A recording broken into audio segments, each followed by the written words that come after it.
માવઠાથી ખેતીમાં નુકસાની અંગે આ મોટા સમાચાર. પાક નુકસાની અંગે રાહત પેકેજ જાહેર થઈ શકે છે અને ટૂંક જ સમયમાં આ રાહત પેકેજ જાહેર થાય તેવી સંભાવનાઓ જોવા મળી રહી છે.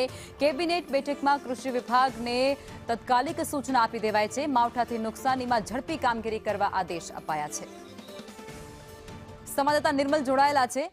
નિર્મલ, જે પ્રમાણે વિગતો મળી રહી છે કે ખેડૂતોને જે કપરો સમય અત્યારે જોવો પડ્યો છે તેની વહારે સરકાર આવે તે પ્રકારે પણ લાગી રહ્યું છે. કેબિનેટ બેઠકમાં મોટો નિર્ણય લઈ શકાય છે. શું લાગે છે? વિવિધ મંત્રીઓને વિવિધ વિસ્તારની જવાબદારી સોંપવામાં આવી હતી અને આ સૂચનાને અનુસાર ગતરોજ તમામ મંત્રીઓ અલગ અલગ વિસ્તારમાં પહોંચી પણ ગયા હતા. સ્થાનિક સ્તરે તેમણે વરસાદી સ્થિતિનું જે પરિસ્થિતિ છે તેનો તાગ પણ મેળવ્યો હતો. કેટલા પ્રકારની કેવી નુકસાની થઈ છે, કયા કયા પાકને પ્રાથમિક તબક્કે નુકસાની થઈ છે તેનો પ્રાથમિક તાગ તેમના દ્વારા મેળવવામાં આવ્યો છે.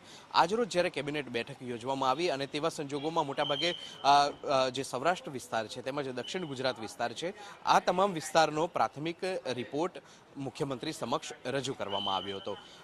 જે રીતે માહિતી પ્રાપ્ત થઈ રહી છે તે પ્રમાણે મુખ્યમંત્રી દ્વારા સૂચના આપવામાં આવી છે કે તાત્કાલિક ધોરણે, એટલે કે શક્ય એટલું ઝડપી જે પણ નુકસાન થયું છે તેનો તાગ મેળવવામાં આવે, તેનો સર્વે કરવામાં આવે અને સર્વેને આધારે જે પણ નુકસાની થઈ છે તે અંગેનું રાહત પેકેજની જાહેરાત કરવામાં આવે તે પ્રકારની સૂચના આપવામાં આવી છે. કૃષિ વિભાગને સ્ટેન્ડિંગ સૂચના છે કે શક્ય એટલું ઝડપી કામ કરી દેવામાં આવે, ઝડપી સર્વે પૂરો કરી દેવામાં આવે અને આ અંગેનો સૈદ્ધાંતિક નિર્ણય કેબિનેટ બેઠકમાં લેવામાં આવ્યો છે. જી નિર્મલ, આપ જોડાયા તે બદલ આપનો આભાર.